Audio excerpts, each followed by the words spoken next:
Muy bien, hemos cantado a Dios, hemos exaltado su nombre y yo estoy completamente seguro que Dios se agrada cuando le cantamos.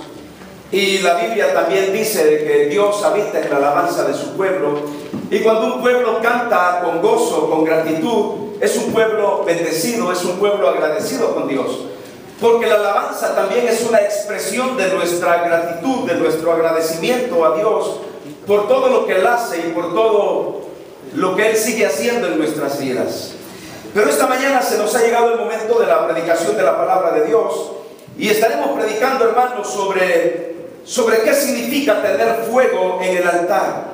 ¿Qué significa ser altares encendidos para Dios? En la historia del Antiguo Testamento nos damos cuenta, hermanos, de muchos hombres que hicieron y edificaron altares. Hoy en día, a esto que tenemos aquí dentro del templo, también a esto se le llama altar. En la Biblia, la palabra altar significa lugar de encuentro. Un lugar para encontrarse con Dios. Eso significa altar en la Biblia. Significa un lugar de encuentro. Pero en la Biblia, no solamente Dios ordenó que se hicieran altares en donde permaneciera el fuego encendido día y noche, sino que a través de la historia del Antiguo Testamento y de la historia de los tiempos hasta el día de hoy, nos damos cuenta que también otras personas ajenos a la voluntad de Dios también construían altares. Unos construían altares para Baal, otros construían altares para el dios Sol, otros construían altares para la diosa Luna, otros para la diosa Diana, y otros construían altares para sus propios dioses que nada tenían que ver con Dios. Entonces, los inconversos también construían altares sin darse cuenta que en la Biblia, que en la palabra de Dios, el hecho de poner fuego, fíjese bien, hablando espiritualmente para nosotros los cristianos, el fuego es símbolo de purificación. El fuego en la Biblia es símbolo de pureza. En la Biblia, por ejemplo, se habla acerca del fuego del amor en el libro de los Cantares. En el mundo se habla también de la pasión del amor. Se habla también de ese amor romántico que enciende el corazón emocional de una persona. Sin embargo, cuando vamos a la Biblia, cuando tenemos que hablar del fuego en el altar, estamos hablando de la comunión que el creyente debe tener con Dios. El fuego espiritual nos habla de esa relación íntima que día con día necesitamos y debemos tener con Dios. Ese fuego en el altar viene siendo como la columna vertebral de la vida cristiana. Si no hay fuego en el altar, no hay comunión con Dios. Si no hay fuego, si no hay llama en ese altar del corazón que Dios ha puesto en nuestras vidas, no puede haber comunión con Dios. Así, como en el mundo antiguo tenían dioses, tenían altares a dioses extraños, yo no me voy a equivocar en decir también que hoy en día se construyen altares en donde se le rinde culto ¿a quién? Se le rinde culto al pecado, altares en donde se le rinde culto al placer, se le rinde culto al lesbianismo, se le rinde culto a la homosexualidad. Y miren qué tremendo, lo que antes era una vergüenza, hoy se exhibe con mucho orgullo. Antes era una vergüenza que a alguien se le reconociera como homosexual. No, hoy los artistas lo publican, lo proclaman, porque hay muchas mentes débiles de muchos jóvenes y de muchos viejos que se dejan arrastrar por estos artistas y creen que eso es lo correcto, cuando la Biblia enfáticamente está en contra del lesbianismo, homosexualismo y de toda desviación moral que va en contra de la voluntad de Dios. Pero se le rinde altares, se le rinde tributo. Mire, se endiosa a la gente que es artista, que tiene ese problema moral y espiritual en su corazón. Se les hace como más propaganda, como más promoción. y todos los medios de farándula, en lugar de, si no quieren rechazarlo, pero por lo menos callarse, comienzan a exaltar más los valores y altares que no van en relación con la voluntad de Dios. Los hacen más famosos, los hacen más millonarios. ¿Y quién se confunde? Mucha gente que no conoce del amor de Dios. Hoy en día se construyen altares a la vanidad, a la impureza, a la inmoralidad, al conformismo. Se han construido altares a lo práctico, a lo cómodo. Pero ¿sabe? Uno de los altares tremendos que se ha construido hoy en día no solamente es la pornografía y el descuido y la tolerancia. Uno de los altares a la cual los jóvenes y mucha gente adulta le dedica tiempo es al altar de la tecnología. La tecnología. A través de Facebook y a través de Twitter, muchos matrimonios hoy en día, y está comprobado social y psicológicamente, cómo la tecnología hoy en día, por rendirle culto, por rendirle pleitesía a la tecnología, muchos matrimonios están viniendo a la quiebra. Porque a través de Facebook, a través de Twitter y también a través de estar chateando con personas que ni conocen, comienzan una relación extramatrimonial y muchos matrimonios están yendo también a la quiebra porque se ha construido un altar a la tecnología. Vea usted lo que pasó en Japón esta semana con el nuevo iPod que están sacando de Apple. Se inundaron las tiendas por tener lo último en tecnología y las tiendas tuvieron que cerrar, y la compañía de Apple ya anunció que a nivel de todo el país de Japón no van a vender por ahorita esos aparatos, porque la gente arde por estar en lo último, en la moda. Nuestros muchachos, les digo que se duermen a las 2 de la mañana texteando y buceando, no sé cómo decirlo, pero es terrible. 2 de la mañana, 3 de la mañana, yo le aseguro que les faltan manos para estar texteando y dedos, y yo no sé cómo hacen, pero ya me imagino escribiendo hasta con los dedos de los pies, porque se ha endiosado a la tecnología. Otro altar al cual el mundo le ha dado tanto honor es al altar del cuerpo. Endiosar su propia personalidad y endiosar su propia figura. Yo entiendo que el estar delgados hace bien al cuerpo. Ojalá todos los que estamos aquí, estamos gorditos, estuviéramos delgados. Pero mientras aquí gastamos millones y millones por adelgazar, en África quisieran gastar millones y millones para engordar. Pero así son las cosas. Pero llegamos a un nivel en donde hemos construido altares que no tienen nada de fuego, que no consumen espiritualmente ni purifican el corazón, sino que al contrario nos llevan cada día y cada día a la perdición. ¿Puede usted vivir sin el celular? Sí. Si nacimos sin celulares, hermanos. Es más, en nuestros pueblos nos comunicábamos con un bote de la Coca-Cola, poníamos un hilo y de aquí nos comunicábamos con mi papá. Hola, papá. No nacimos con celulares. No nacimos con teléfonos. Y a veces, cuando nos falta este aparatito que está aquí, nos sentimos incompletos. Sobre todo los jóvenes.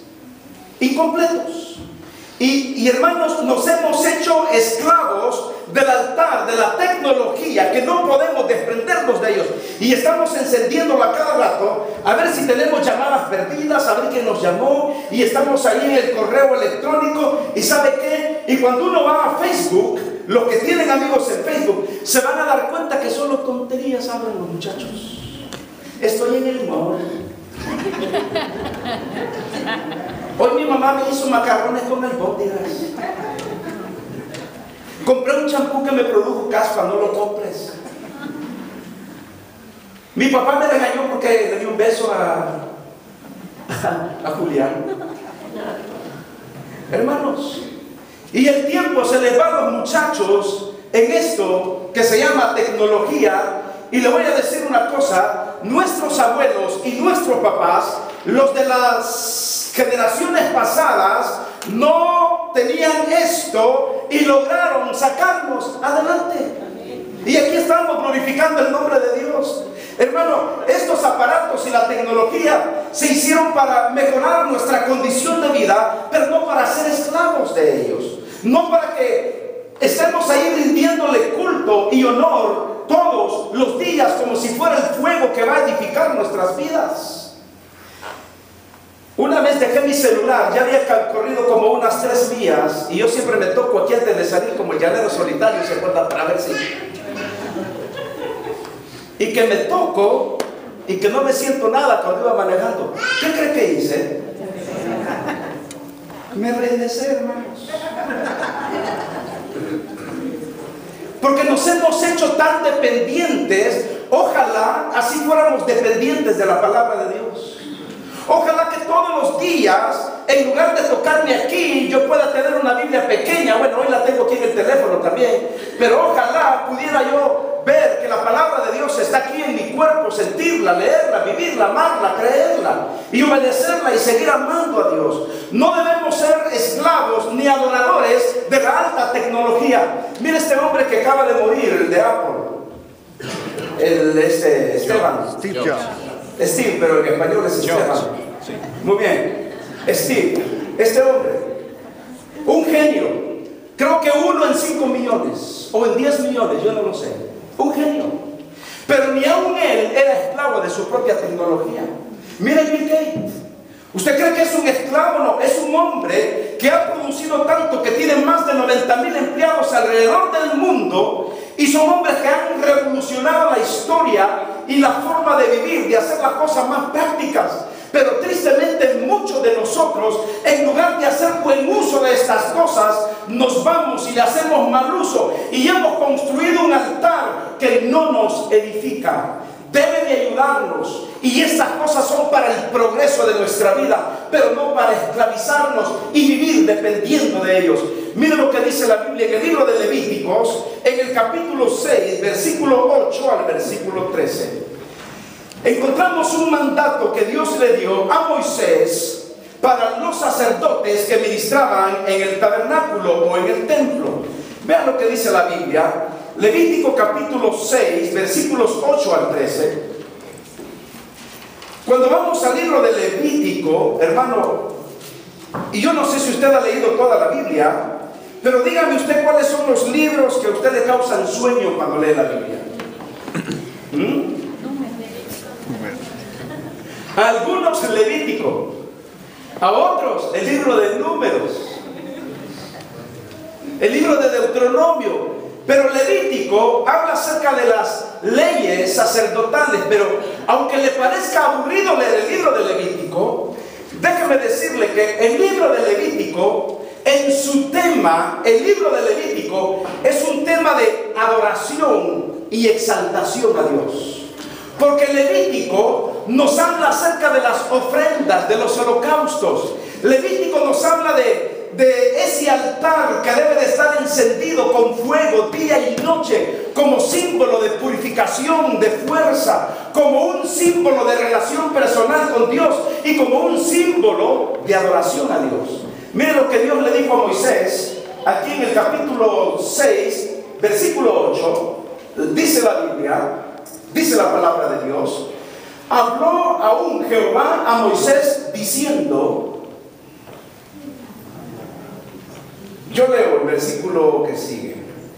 Estamos en el 6:8, ¿verdad? Habló aún Jehová a Moisés diciendo: manda a Aarón y a sus hijos y diles: esta es la ley del holocausto. El holocausto está sobre ¿dónde? Sobre el fuego, encendido ¿dónde? Sobre el altar. ¿Cuándo? Toda la noche, hasta la mañana. El fuego del altar, ¿qué dice la Biblia? Arderá en él. Y el sacerdote se pondrá su vestidura de lino y vestirá calzoncillos de lino entre su cuerpo, sobre su cuerpo, y cuando el fuego hubiere consumido el holocausto, apartará él las cenizas de sobre el altar y las pondrá junto al altar. Después se quitará sus vestiduras y se pondrá otras ropas y sacará las cenizas fuera del campamento a un lugar limpio. Versículos 12 y 13, quiero que lo leamos juntos. Y el fuego encendido sobre el altar no se apagará, sino que el sacerdote pondrá en él leña cada mañana y acomodará el holocausto sobre él y quemará sobre él grosuras de los sacrificios de paz. Juntos el fuego arderá continuamente en el altar, no se apagará. Esta fue una ley que Dios dio a Moisés para los sacerdotes. Cuando ellos tenían que venir al altar, según lo que hemos leído, tenían que poner el holocausto sobre el altar, y el altar tenía que estar con mucho fuego para poder quemar el holocausto, el sacrificio. Hemos dicho que altar significa un lugar de encuentro. Cuando el sacerdote llegaba y ofrecía el altar, ofrecía el sacrificio, el holocausto en el altar, entonces eso significaba que el sacerdote, en nombre del pueblo, entraba en comunión a la presencia de Dios. Pero el énfasis en estos versículos es que el fuego tenía que arder y que el fuego jamás debería ser apagado. Ahora, cuando vamos a 1 de Pedro, capítulo 2, versículo 10, la Biblia dice que nosotros somos real sacerdocio, pueblo adquirido por Dios, y que somos una nación santa. Pero vayamos al punto, real sacerdocio. Quiere decir que espiritualmente hablando, todo lo que sucedía en el tabernáculo, en el altar de los sacrificios, lo que sucedía en el templo, nada más era un tipo, una figura de lo que Dios quería hacer con nosotros, su iglesia. Dios se lo dijo a Moisés para que Moisés se lo dijera a Aarón y a los levitas y a los sacerdotes. Pero ahora debemos retomar el verdadero sentido espiritual nosotros y entender que ya no hay sacerdotes sobre el tabernáculo, sino que nosotros somos que el templo y morada del Espíritu Santo. Nosotros somos el templo, pero a la misma vez nosotros somos sacerdotes de Dios.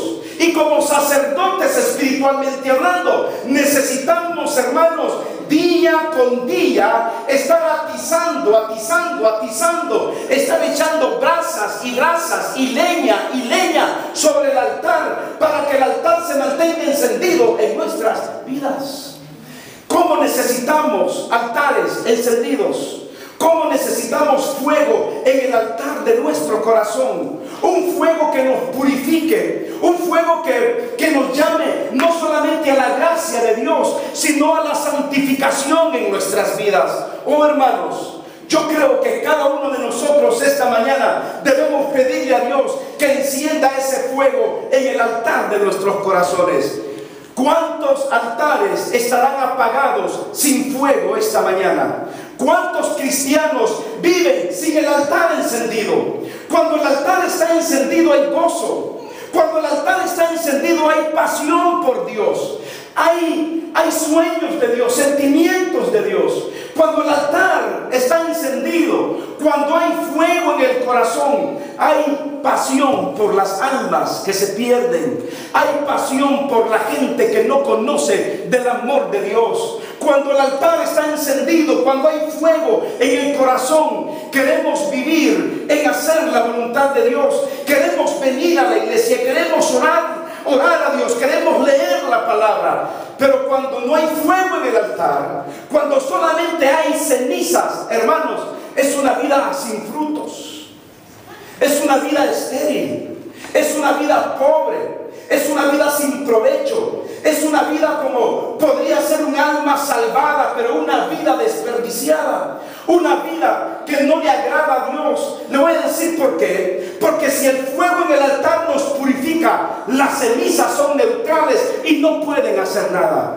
Usted debe encender la pasión y la llama en su corazón. Y como sacerdotes espirituales somos llamados día a día, hermanos, a purificar nuestras vidas con ese fuego en el altar. El altar nos habla de nuestro ofrecimiento a Dios. Nos habla de que estamos colocando nuestra vida en el altar de Dios. ¿Qué ofrecemos a Dios? Muchas veces, hermanos, necesitamos ofrecer no solamente cosas secundarias, necesitamos ofrecer lo primario de nuestra vida, que es nuestro corazón, nuestra relación, nuestra comunión con Dios. Hay altares apagados que necesitan ser encendidos. Hay altares que comenzaron con mucho fuego en el corazón y esa lumbrera se veía a millas de distancia.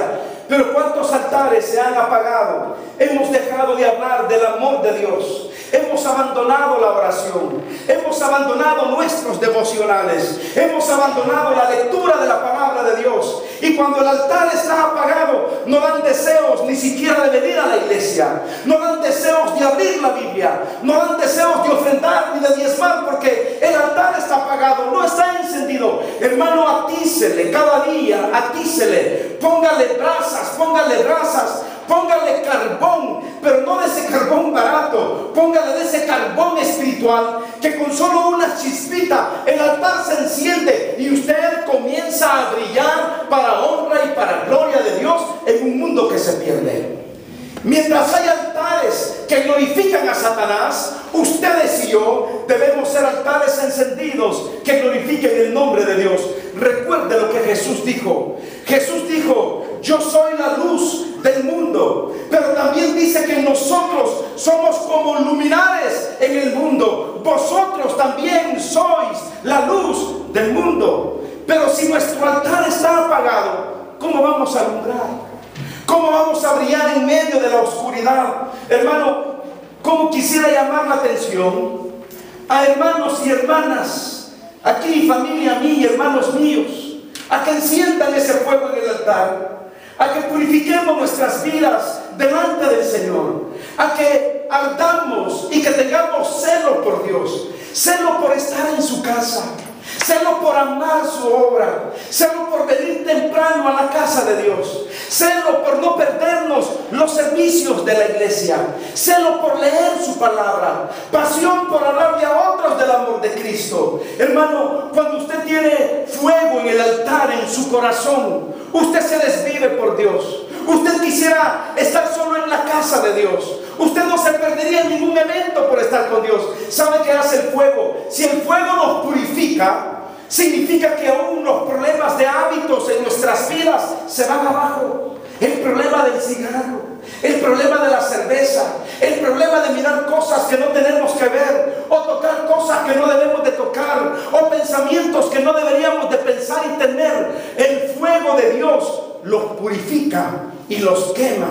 Y cuando están quemados y estamos purificados, entonces entramos a una gloriosa pasión por las cosas de Dios. ¿Cuántos cristianos son inestables en sus vidas cristianas? Que un día quieren y un día no quieren. Que hoy son cristianos el día domingo, pero cuando salen de aquí del templo se olvidan que son cristianos y vuelven a su vida normal como antes de conocer a Jesús. Hermanos, el fuego en el altar nos habla precisamente de nuestro sacrificio a Dios. Nos habla de ofrecerle a Él lo mejor de nuestras vidas. En la Biblia se habla de que Noé ofreció un altar a Dios. Abraham ofreció altar a Dios. Isaac ofreció también un altar para Dios. Moisés ofreció altar para Dios. Gedeón ofreció altar para Dios. Y estos hombres, como Josué, que después que cruzó también el Jordán, ofreció altar a Dios, lo hicieron con un solo propósito: un lugar de encuentro, tener comunión con Dios. Hermanos, que nada, absolutamente nada, nos quite la pasión por la comunión con Dios. Dios nos pide un sacrificio en el altar. La pregunta es: ¿cuál es el sacrificio que vamos a dar al Señor? El Señor Jesucristo fue sacrificado en el altar de la cruz. Y fue un sacrificio que le costó a Dios la vida de su propio Hijo. Y no crea usted que fue fácil para Dios decir sí, ahí estoy a mi único hijo para que muera por sus pecados. A Dios le quebrantó en su corazón. A Dios le dolió tanto que cuando Cristo estaba en la cruz, la Biblia dice que Dios tuvo que darle la espalda. Y ahí vemos a un Cristo sacrificado en el altar de la cruz, diciendo: Padre mío, ¿por qué me has abandonado? Y en el corazón de Dios había dolor, había pena, había sufrimiento. Su alma se desgarraba al ver que su hijo estaba en el altar del sacrificio. Pero si Él lo dio todo, y si Él fue inmolado por mí, y si Él ha perdonado mis pecados, y si Él derramó su sangre en ese sacrificio, en ese altar de la cruz, ¿por qué no vamos a dar un sacrificio nosotros? ¿Y qué nos cuesta, hermanos, darle a Dios si Él nos ha dado todo a nosotros? Lo que usted tiene, lo que yo tengo, el perdón de mis pecados, solamente es por la gracia de Dios. Es más, yo ni debería de estar aquí frente a ustedes. Yo no debería estar ni siquiera predicando la palabra. Quizá usted no debería estar aquí. Pero yo le digo una cosa a usted: yo no estoy aquí porque me lo he merecido o porque me lo he ganado. Usted no está aquí porque usted se lo merece. Usted está ahí solamente por la gracia de Dios. Y yo estoy aquí frente a ustedes no porque me lo merezco, sino por la gracia y misericordia de Dios. Porque a Dios le dolió ver a su hijo, verlo en el sacrificio del altar, o en el altar del sacrificio por cada uno de nosotros. Qué duro dolor. Qué sacrificio más fuerte en el altar del sacrificio. Y a veces no queremos esforzarnos para seguir en la vida cristiana. Hermano, si usted no tiene estabilidad con Dios, su vida seguirá siendo la misma de siempre hasta cuando Él venga. Si usted no toma la decisión de seguir a Dios y de tener comunión con Él y de congregarse en la casa de Dios y leer la palabra de Dios, su vida seguirá siendo la misma, con el fuego apagado, sin nada de fuego en su altar. Dios dice que el fuego jamás debe extinguirse, apagarse. Y Pablo le dijo a Timoteo: aviva el fuego del don que hay en ti. Hermanos, no descuidemos, avivemos ese fuego. Avive usted ese fuego en su corazón, que no venga nadie. Es más, como dice Pablo, si un ángel del cielo viene y te predica otro evangelio diferente al que hemos creído, será anatema. Hay gente que dice que es cristiana y anda para arriba y para abajo, de religión en religión, que no saben lo que creen porque su altar está apagado. En lugar de haber calor espiritual, lo que hay es una frialdad, como un cementerio vacío, como un cementerio frío, en donde no brilla la luz de Dios. Cuando el altar está encendido, usted muestra el gozo, el regocijo, usted muestra la paz de Dios, la pasión por Dios, el celo por Dios. Que encienda su altar esta mañana, y que a partir de hoy, mis hermanos, vivamos con altares encendidos en nuestros corazones. Que vengamos a la casa de Dios. Tome la decisión de levantarse temprano y venir a la casa de Dios. Tome la decisión de no ser un domingo sí, un domingo no. Un domingo sí, dos no. Un domingo sí, tres no. Venga usted todos los domingos a la casa de Dios y encuéntrese en el altar, en la comunión, en el encuentro con Dios. Altares encendidos, fuego en el altar, que no se apague en nuestras vidas. Démosle un fuerte aplauso al Señor y digámosle a Dios este día que queremos ese fuego y que no se apague la llama en nuestros corazones. Padre, gracias por tu palabra y gracias por todo lo que hemos escuchado este día. Yo te suplico, Señor, que esa llama, que ese fuego no se apague de nuestros corazones. Te pido que cada día ese fuego pueda arder y pueda brillar y que pueda consumar y consumir cada una de aquellas cosas que no te agradan. Bendícenos, guárdanos y toma nuestras vidas como una ofrenda agradable delante de ti. Ahora, Padre, te pido que bendiga nuestros diezmos y nuestras ofrendas. Y te pido, Padre, que sean de gran bendición. Úsala para honra y para gloria tuya. Te lo pido en el nombre de Jesucristo, tu Hijo. Amén.